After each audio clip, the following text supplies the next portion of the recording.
Então, começo com um pedido de desculpas, estava com o meu microfone desligado. Boa tarde, hoje é 30 de março. Sejam bem-vindas, sejam bem-vindos a mais uma live do projeto Reconexão Periferias.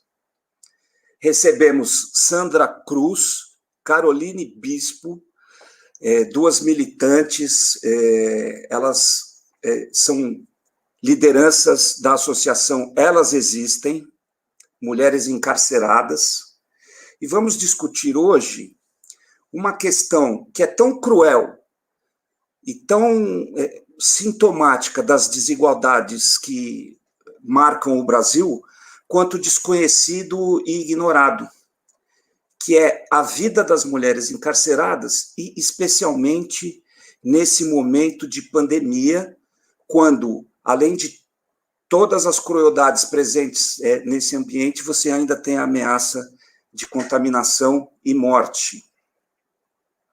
Sejam bem-vindas, Sandra Cruz, Caroline. Eu queria abrir com uma pergunta que é ligada um pouco a um fato recente e que ganhou grande destaque, porque foi protagonizado por uma figura muito conhecida, Xuxa Meneghel.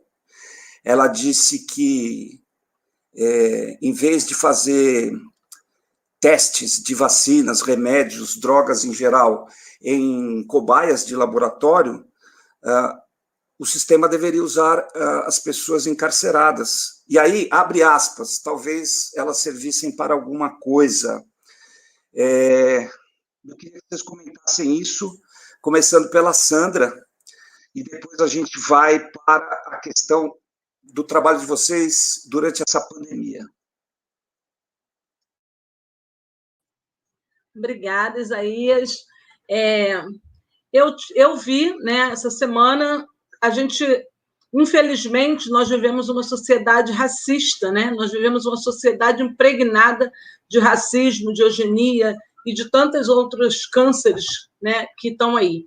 E aí, acho que foi no domingo, virou um comentário nas redes sociais, eu não tinha visto a fatídica entrevista, não sei se foi domingo ou já é quarta, eu acho que é domingo, sim, que eu vi, não lembro qual dia, mas eu vi os comentários nas redes, e aí, a partir dos comentários, eu fui ver a própria falar, né? Embora eu não costumo fazer, porque eu acho que quando nós damos essa importância, quando a gente vai lá e acessa, e a gente, de alguma forma, contribui também com essa fala, né? Dá ali uma legitimidade para essa fala. Mas aí era importante a gente ouvir e ver o depoimento dela. E aí eu vi umas 2 ou 3 vezes para tentar olhar e pensar assim, é isso mesmo que eu estou vendo? E era isso mesmo. E ela repetia exatamente isso, para dar função.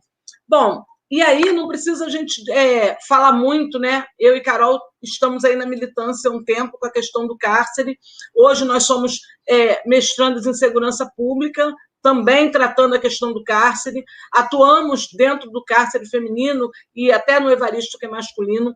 E uma coisa a gente não tem como negar, né? Em julho de 2020, nós tínhamos 5.602 pessoas presas aqui no Rio de Janeiro, em plena pandemia de Covid. Então, quando a gente pensa que, apesar de ter recomendação do CNJ, apesar de ter decreto público, né, tanto do governo federal quanto do governo estadual, não há uma preocupação com a questão das pessoas encarceradas. A gente não tem uma humanização dessas pessoas, né? E eu nem gosto do termo de humano, porque isso também é uma grande polêmica, mas é importante a gente pensar que é uma sociedade que não tem essa preocupação. E por quê? E aí isso é importante de pensar.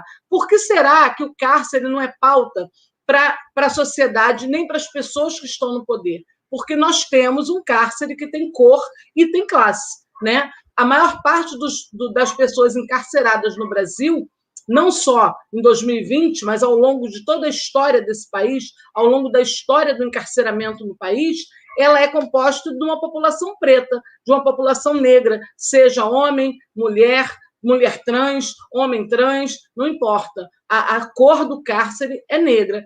E aí, a partir daí, a gente também tem lá, né, aí as pessoas que sempre comentam, sempre nos falam, sempre gostam de trazer para a gente essa polêmica, dizer assim, não, mas também tem muita gente branca lá. Tem sim, é uma minoria. E a minoria branca que está lá é pobre. Então, o cárcere ele tem cor e ele também tem classe. E aí, a gente vê um comentário infeliz desse, de uma mulher que é privilegiada pela branquitude, pela classe social, né, pelo lugar de fala que possui. Então, ela fazer uma declaração dessa é abrir margem para que as pessoas que, infelizmente, né, nós também vivemos um país que também não investe pesado na educação. Aliás, eu digo que nem investe muito. Eu, além de ser bacharel em Direito e ser da Elas, eu sou professora de História.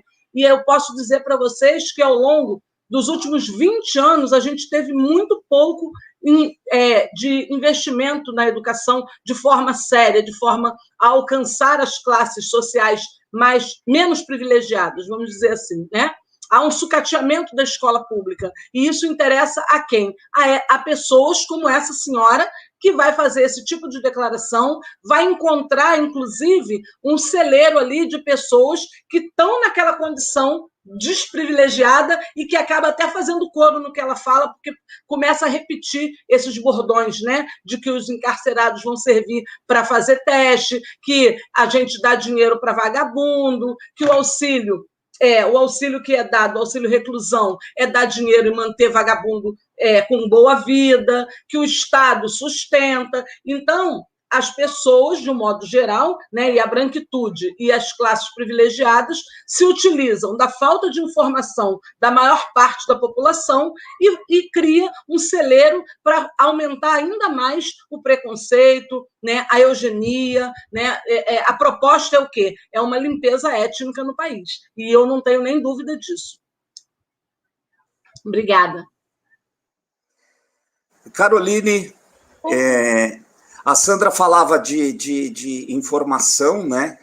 Esse é um tema ignorado, as pessoas preferem esquecer, fingir que não existe, mas a associação, elas existem, o próprio nome, né, é tão simbólico, tão forte, é um grito para dizer, olha, não esqueçam, não finjam que isso não existe, né?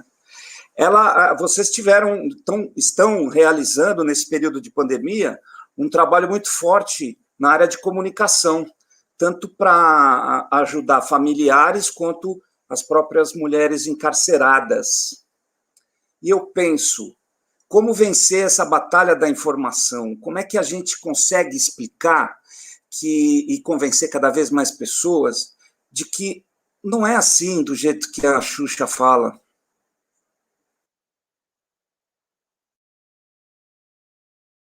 Desculpa, gente, estava tentando desligar meu microfone.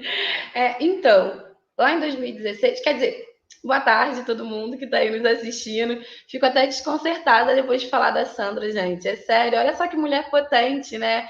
E aí, por mulher potente, agradeço a Mari, que está aí nos assistindo, a Nayá, todo mundo que está por aí. É muito importante nos sentir acolhidas em um momento tão pesado que é esse que estamos vivendo. E por momentos que estamos vivendo é porque a gente está falando de isolamento dentro de casa. Dentro de casa é óbvio que tem um medo constante. Mas esse isolamento dentro de casa, com celular, com informação, com televisão, com comida dentro de casa. E aí a gente tem outras pessoas que, infelizmente, estão em outras situações. E por aí ainda não cheguei no cárcere, tá? Então, estou dizendo que, tipo, privilégios de determinadas pessoas. O privilégio de ter internet, o privilégio de beber água filtrada, de beber água gelada, o privilégio de saber que, apesar de tudo fechar, o seu emprego não está correndo risco.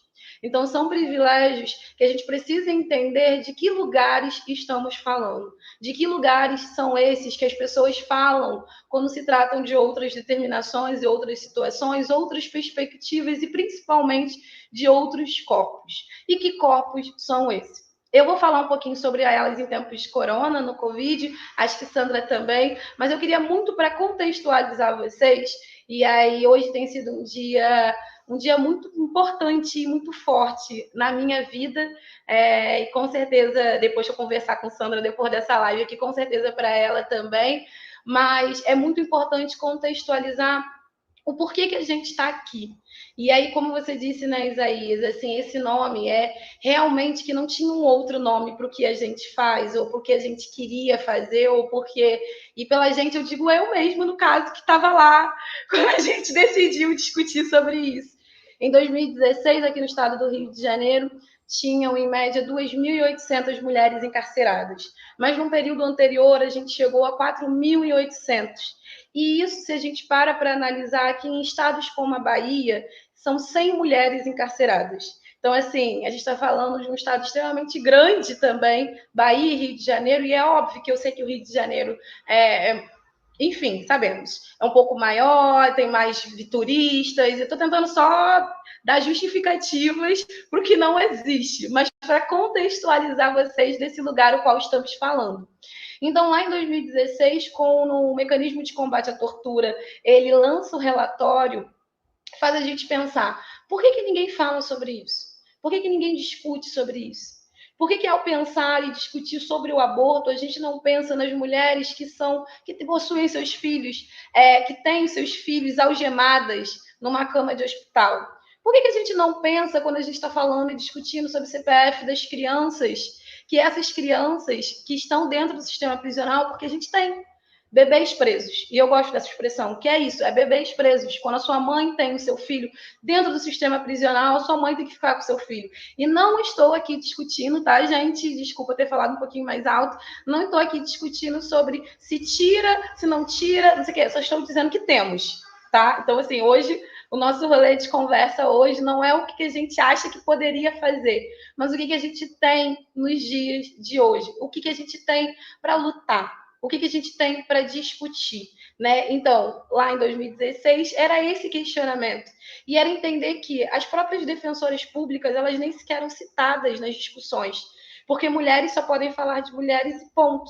Então, que mulheres discutam sobre gênero. Por que mulheres têm que discutir sobre sistema penal, sobre sistema prisional? Porque a gente coloca o que? As mesas só de homens, homens para falarem, homens para discutir, homens para falar do direito e da execução penal. Só que não. Chegou um momento quando elas existem surge, falando esse basta, é exatamente isso, basta, elas existem, mas nós também existimos. Nós que trabalhamos com isso. Porque hoje são aquelas mulheres que eles se encontram, mas que em qualquer momento pode ser qualquer uma de nós. Porque o aumento de mulheres dentro do sistema prisional, no ano de 2000, a gente tinha 5 mil mulheres encarceradas. No ano de 2018, a gente passa para 42 mil mulheres encarceradas. A gente está falando de menos de 20 anos em uma proporção extremamente grande. Enquanto outros países esse número reduz, o Brasil esse número só aumenta constantemente. Então, aí elas existem, surge para discutir muito sobre essa invisibilidade, entendendo que quando a gente fala é o primeiro passo. A nossa voz, a nossa nomenclatura, quando a gente discute, é um primeiro passo. Hoje eu consigo entender que a produção acadêmica é exatamente isso. Trabalhar o trabalho, mostrar e demonstrar o trabalho político, que é o que a gente chamava de trabalho de base, né? Aprendi a usar essa expressão bonitinha, que é um trabalho político que a gente sempre fez, de estar ali no rolezinho. Então, juntar esse trabalho político com o trabalho acadêmico, e como Sandra colocou, né? Eu sou advogada de segurança pública e hoje eu sou mestranda, e além de ser mestranda, eu sou pós-graduada em Direito Penal e Criminologia, entre outras coisas, mas ainda assim, nada disso chega na frente do meu cabelo trançado ou no meu black. Nada disso compensa com o meu nariz achatado e da onde eu sou, porque é muito significativo. É significativo principalmente quando a gente questiona quem são as mulheres que estão dentro do sistema prisional. Que corpos são esses dentro do sistema prisional? Então, a gente sabe que quando a Xuxa, por exemplo, está falando sobre injetar, testar em humanos, a gente está sabendo que corpos, a gente sabe exatamente que corpos são esses. E aí, pensando nesses corpos, no ano passado, no dia 16 de março, numa segunda-feira, foi decretado lockdown aqui no Rio de Janeiro pelo período de 2 semanas. Então, assim, é muito triste estar falando isso, principalmente hoje, que é uma sensação, a gente está todo mundo trancado, né? Todo mundo fica em casa, por favor, fiquem em casa, mas a sensação é de que a gente vai cada vez mais, porque a gente não ficou lá atrás. Não a gente, porque lá atrás a gente ficou. Mas quando surge fica em casa, a gente começa a se preocupar com quem é que não tem casa, quem é que não está em casa, quem é que é sempre invisibilizado. Se em Bangu, por exemplo, liga-se a água durante 20 minutos, e aí a gente tem várias esferas de direitos humanos, mecanismo, comitê, conselho da comunidade, discutindo pela fração, e eu estou falando sério, tá, galera? É 20 minutos que a água é ligada por uma cela inteira, por exemplo, durante algumas vezes do dia. Mas aí você não tem possibilidade sequer de ter uma água filtrada. Mas, enfim, quando a gente para pensar que nesse momento, inclusive os grupos de direitos humanos vão ter que ficar trancados em casa, e que essas pessoas que são consideradas para serem esquecidas, porque eu não acredito que os muros das prisões servam para deixar aquelas pessoas ali dentro. Eles servem tão somente para que a sociedade não lembre que aquelas pessoas estão ali dentro. Então, quando chega naquele momento que ninguém pode estar ali, ninguém pode entrar, ninguém pode olhar, como que se faz? E aquelas adolescentes, a gente trabalha com as adolescentes, as e os adolescentes, como eu disse para vocês, a nossa nomenclatura e a forma de falar modifica toda uma situação. Então, é entendendo que aqui no Rio de Janeiro a gente tem uma única unidade de socioeducação feminina, onde existem meninas cis e meninas trans e homens trans. Então, é muito importante a gente falar nos meninos trans, que ali tem também no DEGASE. Então, a gente trabalhava nessa unidade desde 2017. Então, assim, no dia 9 de março foi a última vez que eu tinha entrado naquela unidade do ano passado, uma atividade de trança. E quando a gente se fecha, a gente se olha e fala, e aquelas pessoas? E aquelas adolescentes? Se a gente não estiver ali discutindo, quem vai estar? Sabe? E não estou dizendo a gente, nós da Elas Existem, né? Estou dizendo a gente como sociedade, esse pessoal dos direitos humanos. Então, desculpa, aí você quer falar? Não, eu só queria te perguntar o seguinte: você disse que a última vez que você havia ido até essa unidade tinha sido em março do ano passado. A gente voltou, vou entrar, vou chegar nisso. E aí eu queria que você contasse quanto tempo vocês ficaram sem ir lá por conta dessa situação. Vamos chegar nisso! Pensando nisso também! Desculpa a pressa. Também. Então, é porque, para contar a elas em tempos de corona, eu acho que é muito necessário te fazer essa retrospectiva da última vez que a gente entrou. E aí, no dia 1º de abril do ano passado, a gente monta um grupo próprio chamado Elas Existem em Tempos de Corona. E aí, assim, entendendo, inclusive, que vários integrantes da Elas Existem estavam com seus momentos, e aí é que, mais uma vez, eu sou grata a todas as pessoas que passaram na Elas Existem todos esses anos. Somos um grupo, Isaías, hoje de 10 mulheres, mas teve época na vida que tinha mais de 22, mais de 23, tínhamos uma transição de mulheres no grupo, porque não tínhamos um regimento interno, mas não tínhamos uma maior regularização da própria instituição. Então, no momento que a gente se institucionaliza, né, infelizmente é isso, né? Cada um vai encontrando o seu melhor caminho, aonde melhor lhe cabe, aonde melhor lhe couber. Então, eu acho que é importante sempre frisar isso, incluindo, agradecendo todas as pessoas que passaram, principalmente nesse tempo de corona. E aí as meninas não entendem. Passou uma moto aqui, gente, desculpa. Ainda tá passando. E aí, então, quando a gente vê isso, o primeiro pensamento foi: precisamos de uma comunicação rápida, a gente precisa de uma comunicação forte, a gente precisa de uma comunicação para alcançar os familiares, a gente precisa de uma comunicação para chegar nas pessoas. Então, a gente monta esse grupo de comunicação, que hoje é esse grupo de Nayá, a nossa coordenadora de comunicação. Então, assim, Nayá pensa em cards mais rápidos, cards mais simples, de pensar em distribuir. A gente fez o acompanhamento do efetivo carcerário socioeducativo. Então, assim, com esse efetivo, a gente podia ter uma noção se está realmente aumentando ou se está diminuindo. Então, assim, fazer os cards sobre o Covid ali naquele momento. Então, assim, num primeiro momento se torna tudo online, óbvio, e aí a gente passa a trabalhar com a comunicação, que foi o que você falou, a gente passa a ser mais forte na incidência política, e aí um super beijo para a Agnes, que não está por aí, mas um super beijo quando você assistir.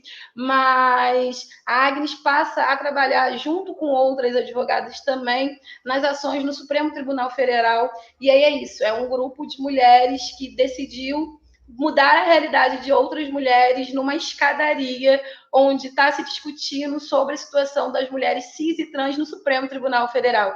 Então, isso para a gente passa a ser um outro lugar. Então, passa a ser uma outra situação. A gente entra em todas as ações que tenham a ver com o sistema prisional aqui no estado do Rio de Janeiro, levando a perspectiva das mulheres. Falar, oi, elas existem. E é exatamente esse conceito que você trouxe no início. Elas existem. E aí parece que é o beabá, mas é bem isso, a gente dizer essas duas palavrinhas para as pessoas. Fazer uma petição falando de mulheres é relembrar que existem mulheres trans dentro do sistema prisional. É relembrar que quando a gente está falando de mulheres, a gente está falando de mulheres cis e trans. Então, nesse primeiro momento, a gente discute a comunicação, o plantão no WhatsApp, a gente tem as decisões no Supremo. Então, a gente chega agora, e eu já vou passar para ti, tá, Sandra? Eu vou só falar um pouquinho sobre esse rolê da entrada, e aí logo depois eu deixo você falar. Estou tentando sincronizar meu tempo aqui de fala também. Então, a gente passa a trabalhar antes de voltar para a unidade prisional. Eu preciso fazer esse resgate, que de repente Sandra pode até falar um pouco mais sobre isso, mas a gente percebe que, mesmo abrindo o nosso WhatsApp, e aqui no Rio de Janeiro, vários grupos que são essenciais também abriram os seus WhatsApps, como o Eu Sou Eu, como a Comissão de Direitos Humanos, como a própria LERJ, como a Ouvidoria da Defensoria Pública. Desculpa. Então, a gente passa a ter um número reduzido de pessoas que nos procuravam no WhatsApp, mas a gente entendia que as pessoas ainda assim precisavam ter acesso a direitos. Então, a gente decide ir para uma comunidade, mesmo quando se passa a ter essa flexibilização, o retorno às atividades, a gente vai para a favela de Acari, na sede do coletivo Fala Acari, onde a gente passa a ter um plantão de atendimento com um advogado e uma assistente social para dizer, para trazer, para levar acesso a direitos. Da mesma forma que eu disse que é simples e é o beabá, elas existem, ter que dizer elas existem, é também o beabá dizer para as pessoas, você tem direitos. E esses direitos são seus e não por deveres, são seus direitos.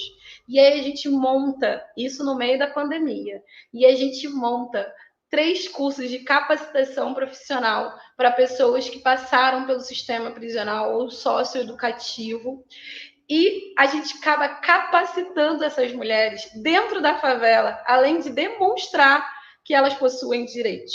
Então, por isso que eu disse que hoje é muito significativo para mim, porque nesse 1º de abril a gente vai fazer um ano, que a gente começou em tempos de pandemia, é um ano nessa nova visualização do que a gente precisa fazer, e aí vou usar a expressão que outras pessoas já usaram, desse novo perfil da Elas Existem. Então, assim, institucionalmente falando, a gente passa a ter outro tipo de trabalho, outro tipo de atuação, a gente passa a estar mais próximo, só que não era totalmente o nosso público está dentro do sistema. E o que a gente faz? Então, a gente começa para ser app e bater. Então, a gente precisa voltar. o Degase é aqui onde ficam os adolescentes, né, o sistema dos adolescentes no socioeducativo, e a própria Secretaria de Administração Penitenciária. Então, a gente começa a correr.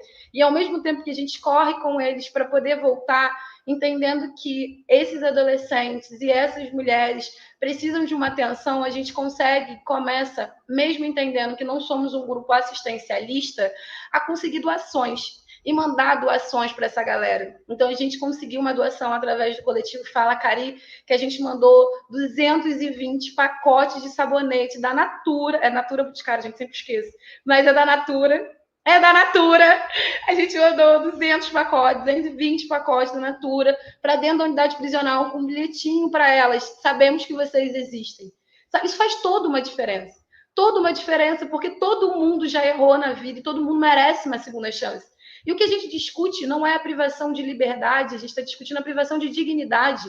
Então, principalmente é isso, essa privação de dignidade. Então, quando a gente passa a correr para entender que a gente deveria estar ali dentro, nesse caminho, nesse percurso, a gente também faz uma parceria com a Fiocruz e com Dados do Bem e com a Redes da Maré, onde todas as nossas integrantes passam a ser testadas a cada 10 dias para que a gente possa voltar para dentro da unidade. Então, assim, eu já fiz 16 testes PCRs na vida, Sandra acho que já fez uns 5, e aí, tipo, é isso, a minha equipe inteira, e eu amo falar dessa forma, a minha equipe quase que inteira já tomou cotonetada no nariz para poder estar ali, por entender que a gente tem que se trancar, a gente tem que se cuidar, mas aquelas adolescentes ali estão sozinhas, aquelas adolescentes ali precisam também. Então, a gente volta a atuar, e aí a gente entra agora em fevereiro.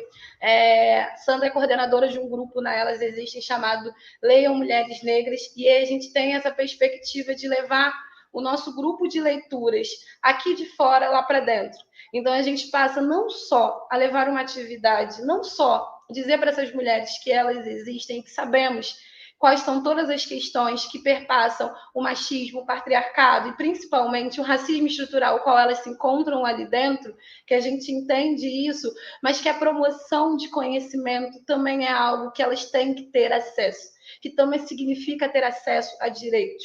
Então, acesso a direitos é não só de comer bem, mas o comer bem, eu não estou nem dizendo coisa cara, mas o de comer o mínimo que seja, de ter água, mas também de saber que é existente, de que não está sozinho. Isso também, e de possuir direitos. Isso é significativo, e isso faz toda uma diferença.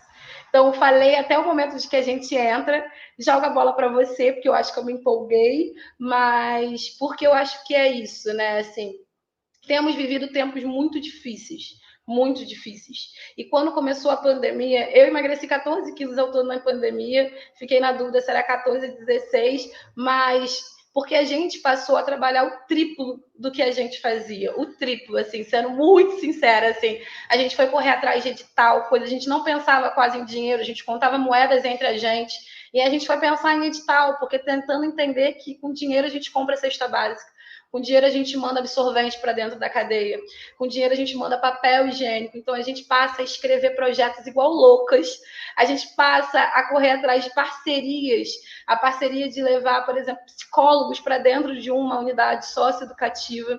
A gente é procurado por uma instituição lá do Rio Grande do Sul, mentira, é do Mato Grosso, pronto, do Mato Grosso, para a gente levar a mesma atividade que a gente faz aqui de forma online para as adolescentes de lá. Então, a gente percebe que pode ser pouco, mas o pouco, para algumas pessoas, é muito. O meu privilégio de sentar no vaso sanitário, e aí, assim, o que me conduz todos os dias, e é a última frase para te passar, Sandra, mas o que me conduz todos os dias a fazer o que eu faço de verdade, de estar nessa organização, de fazer por essas mulheres, é o fato de conseguir sentar num vaso sanitário todos os dias de manhã, porque elas não têm isso. Muitas delas precisam agachar e fazer dentro de um buraco. Então, eu posso não ter privilégios na vida, mas eu sento no vaso sanitário e fico durante 1 hora respondendo WhatsApp, entre outras coisas, mas eu fico ali sentada e me lembrando exatamente do porquê que a gente faz o que a gente faz, do porquê que a gente tem que continuar fazendo, do porquê que é importante botar no Instagram que nós somos esse pessoal dos direitos humanos. Então, assim, o quanto é importante entender que perspectivas são diferentes, mas os beneficiários são os mesmos. Então, assim, mantemos o nosso trabalho cada vez melhor e cada vez com uma galera potente e florida para entender que as nossas perspectivas são muito diferentes. Passa a bola para ti, Sandra. Aí eu lhe digo, como falar depois de Caroline Bispo, que falou tudo. Mas vamos lá. Importante, a Carol termina a fala dela, finaliza é ótimo, termina a fala dela falando da importância da gente dar visibilidade para a questão, porque muito mais, né? Eu e Carol e todas as outras meninas, cada vez que saímos de nossas casas, e assim, foi um processo muito complexo, a gente começou a pensar, inicialmente a ideia era que colocássemos apenas as informações, né, dando a gente brincava entre nós dizendo assim, a gente precisa tirar o juridiquês das determinações, daquilo tudo que saía na mídia, que a população, né? E quando a gente está falando de uma população carcerária grande, como é no caso do Brasil, vamos lembrar que a gente tem uma estrutura, né? Uma estrutura social aí que é pautada na desigualdade desde que esse país existe.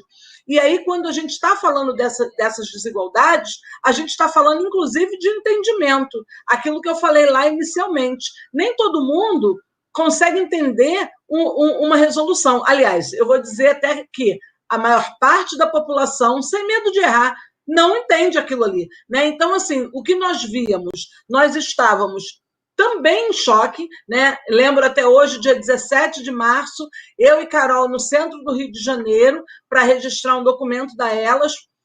O Rio de Janeiro era um grande deserto. E aí a gente ficou muito em pânico, né? E é engraçado porque a gente é bem chorona, não parece?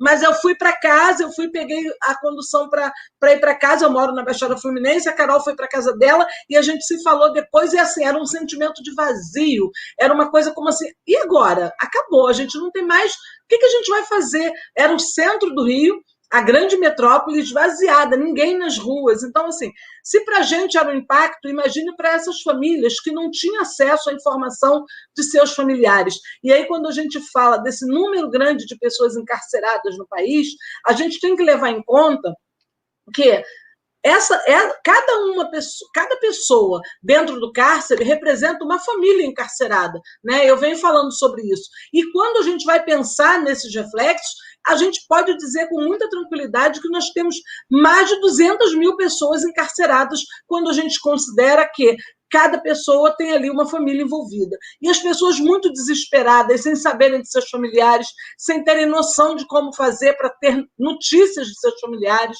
né?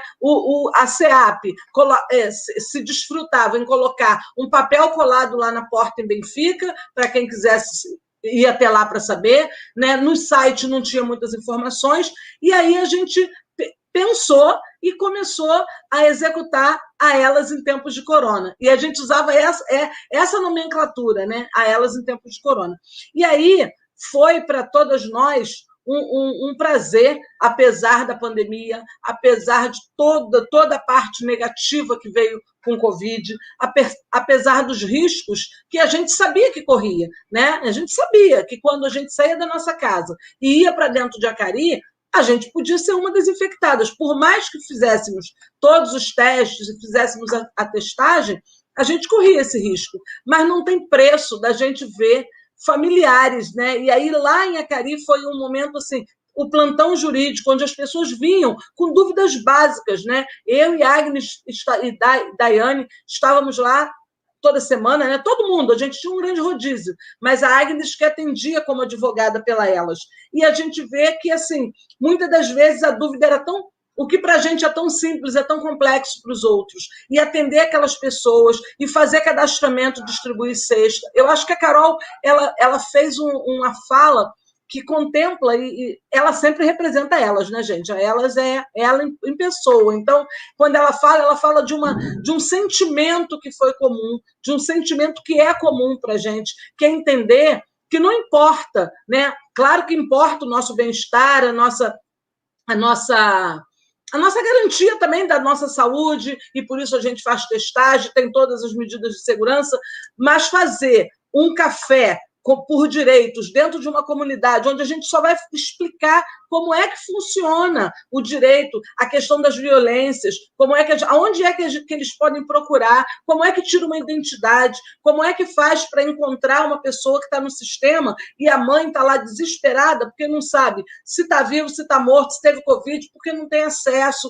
Então, Elas em tempos de corona foi essa mudança, mas uma mudança muito mais do que do trabalho, foi uma mudança do olhar que a Elas passa a ter para fora, né? Para além do cárcere, né? E aí a gente vai fazer esse processo todo até dezembro, a gente segue, e quando chega janeiro a gente pensa, pensávamos, né, que tivemos a flexibilização social e a gente sabia que ia voltar, né? A gente tinha essa consciência que tínhamos que voltar. E aí a gente começa a planejar 2021. numa perspectiva otimista de que conseguiríamos dar conta de todas as coisas e que teríamos vacina, não para todos, mas não esperávamos encontrar com um crescimento tão grande da pandemia, como estamos novamente diante dela, né? E aí a gente vai fazer esse planejamento. E um dos planejamentos, nesse período, né, é importante dizer que, além do plantão, além dos cursos de capacitação, além do acompanhamento, a gente acompanha um grupo de egressas que fez com a gente, em 2019, um curso que era um projeto, né, Mulheres, Direito e Cidadania, e essas mulheres nos acompanham até hoje. A gente tem mulheres que são egressas do sistema e que a gente também faz a manutenção, não manutenção, que é uma palavra esquisita, não estou com a palavra agora, mas é o acompanhamento dessas mulheres, né? E aí a felicidade de ver a Vanja, uma mulher que ficou encarcerada, que tem o impacto do cárcere em sua família, feliz porque está trabalhando, porque pegou a dignidade dela de volta, e ela foi uma das mulheres alcançadas pelo projeto de Mulheres, Direito e Cidadania. Então, a gente vai fazendo isso, junto com tudo isso, né? Acompanhamento, acari, plantão, a gente também vai fazer parte de um projeto que a gente tem em parceria com a UFRJ, que é o projeto LER, projeto Leitura, Existência e Resistência, onde a gente tem uma parceria com a UFRJ, com a Unirio, e onde a gente pensa a remissão da pena pela leitura para essas mulheres trans que estão encarceradas.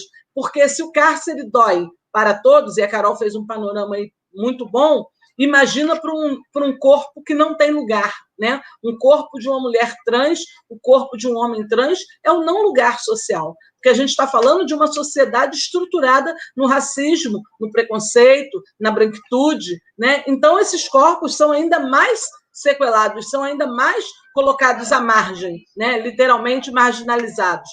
E aí esse projeto, ele visa remir a pena pela leitura, pautado para esse público, as mulheres trans do Evaristo de Moraes. Está lá tramitando, né? A gente fica na luta entre a burocracia e a prática, e a gente vai aqui usando, cada hora a gente usa um argumento, eu e Carol fazemos visitas periódicas à SEAP, tentando ver, né, que os projetos avancem, mas é isso. E então, junto com tudo isso, a gente faz o Café por Direitos, e aí a gente volta em 2021, a gente não tem férias, janeiro é para a gente planejar, é para a gente pensar, porque a gente passa a vida pensando nelas, e aí a gente volta para fazer planejamento. E aí a gente tem a ideia que, se durante a pandemia toda nós tínhamos essa... Por que do Leiam Mulheres Negras, né? Por quê? Porque a gente trabalha com a questão de gênero, a gente é um grupo de mulheres olhando para as mulheres encarceradas e também fora do cárcere, né? Egressas, familiares, todas essas mulheres. Se eu sei que uma maioria está impactada pelo racismo, eu preciso olhar e entender e levar para essas mulheres conceitos importantes de serem debatidos e discutidos, como negritude, como racismo, como a questão própria de gênero, né? As questões LGBTQI+. Então, a gente cria os grupos de leitura durante a pandemia. Esses grupos, né, crescem bastante, a gente consegue fazer vários debates pelas plataformas digitais, e aí a gente pensa, bom, por que não levar para dentro do sistema? Qual é a porta que nós tínhamos aberta no final de janeiro? O PAC-GC, que é a unidade socioeducativa, onde a gente já faz projeto lá há 3 anos. E aí a gente inaugura em fevereiro, eu, Carol e Nayá, nossa diretora e também coordenadora de comunicação, a gente inaugura esse ano essa ideia de estar levando para dentro do sistema socioeducativo a leitura. E a leitura, não para remir a pena, como é no projeto de Leitura, Existência e Resistência, mas de resgate também de uma identidade. Eu acho que quando a gente leva um projeto de leitura para dentro do cárcere, para trabalhar com meninas, e aí, assim, elas me tiram, né? Porque eu me envolvo. E aí... Meninas e meninos. Sim, meninas e meninos, eu vou complementar. Porque nós temos as meninas e os meninos trans, né? Então, quando a gente entra no sistema para levar uma leitura como a Bianca Santana, que é Quando Me Tornei Negra, ou para levar a Conceição Evaristo, ou Carolina Maria de Jesus, como está na nossa programação, é para levar para lá a ideia delas pensarem a própria identidade, né? E a gente sabe que que a leitura ela abre portas, ela abre o senso crítico, ela abre caminhos, ela abre a mente. Então, a ideia é levar uma liberdade, ainda que seja uma liberdade que é a liberdade das ideias, a liberdade do pensar, o pensar sobre si, o pensar a própria identidade. Quando nós estamos lá no domingo pela manhã, com aquelas meninas e meninos deitados no chão da quadra, criando seus próprios desenhos, olhando para si, não querendo se desenhar, porque não conseguem nem se olhar direito, por conta dessa sociedade aí, que não dá a eles o direito de se ver,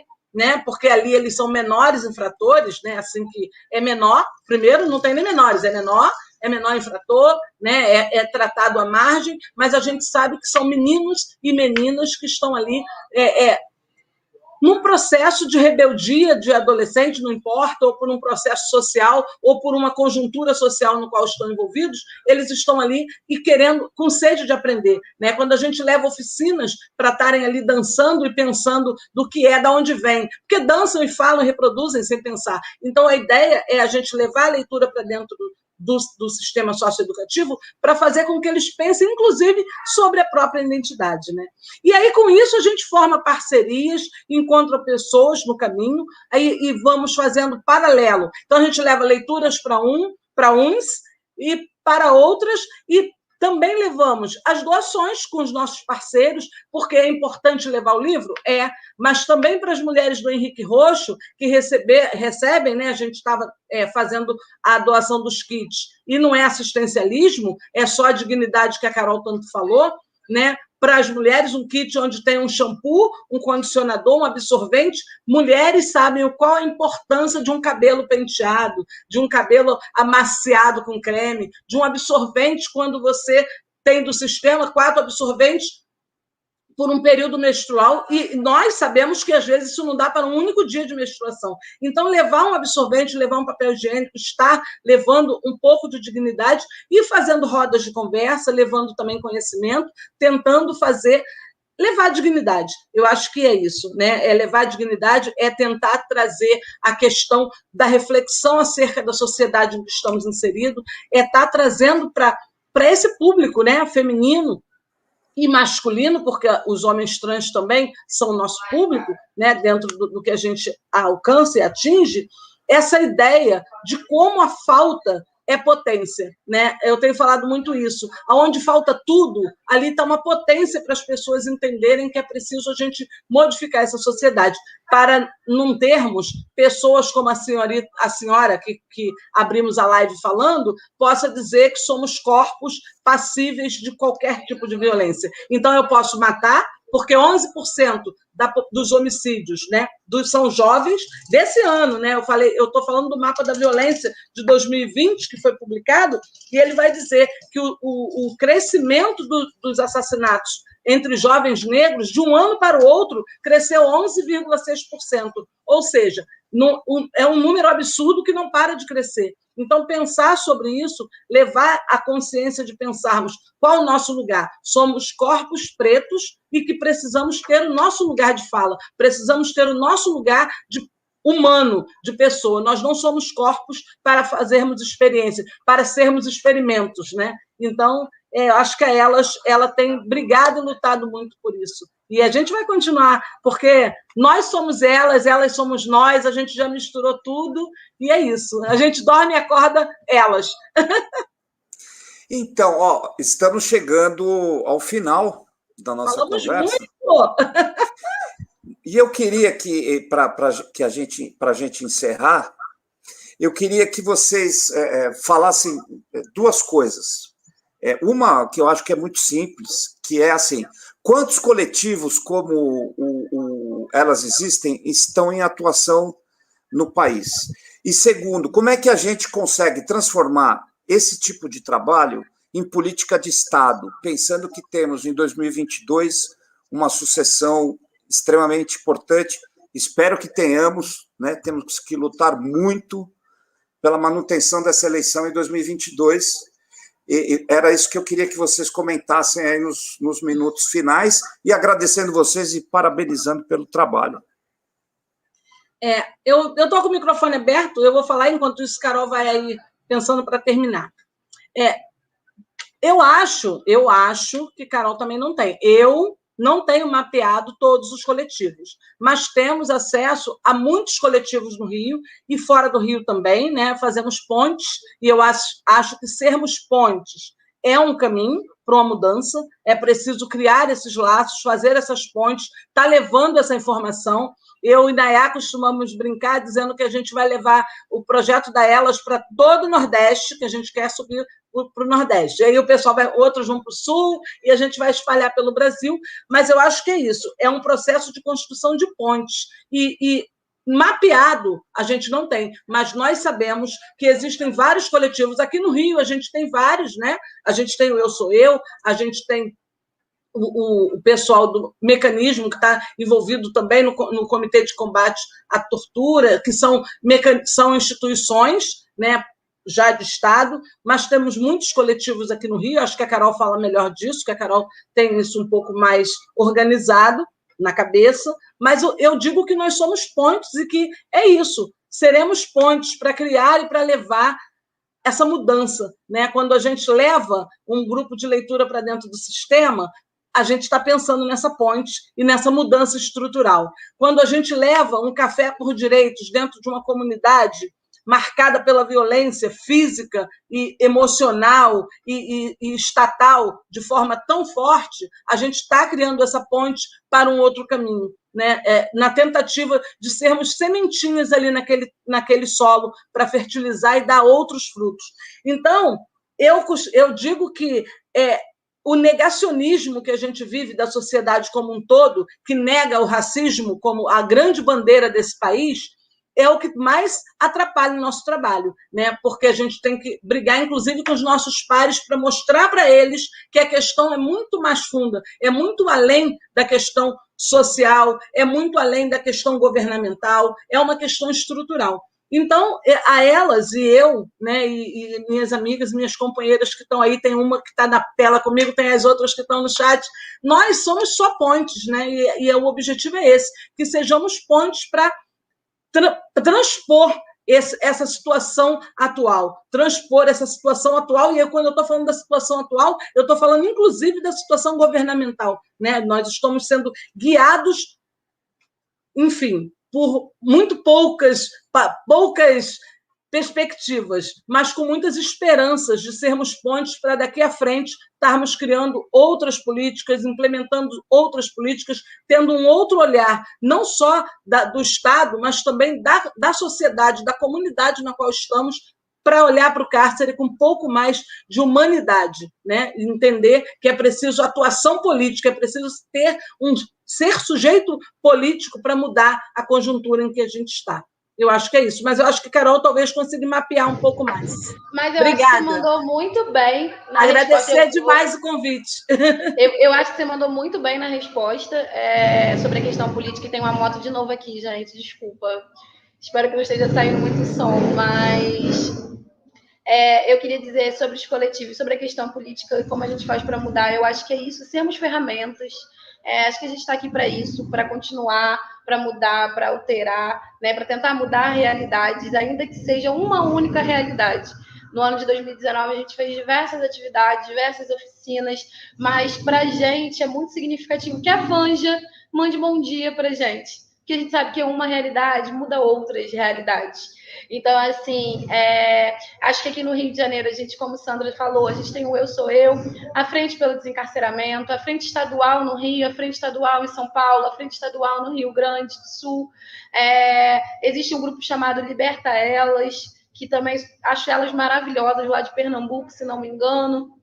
Então tem a Renfa, que também tem um trabalho incrível. E aí a gente tem outras organizações que não especificamente trabalham com mulheres, só mulheres, mas a gente tem Conectas, que são organizações grandes que também têm essa vontade. Queria mais uma vez agradecer, sei que a gente está estourando o tempo, queria agradecer pelo convite na escrita do texto, foi um exercício muito gostoso de ser feito, por esse convite, pela paciência de entender que a gente está nesse corre, e aí não dá para responder, não, então a gente fica muito grato quando tem organizações, pessoas e situações que nos entendem essa correria. Então, muito obrigada pelo convite, obrigada por essa participação também. A Carol falou de texto, né? Eu li um texto da Carol hoje que eu achei muito tocante, porque ela começa o texto dizendo assim: olha, até pouco tempo atrás eu não escrevia porque eu falava para mim mesmo, eu não sei escrever. E aí eu descobri que isso era só uma coisa que queriam que eu acreditasse.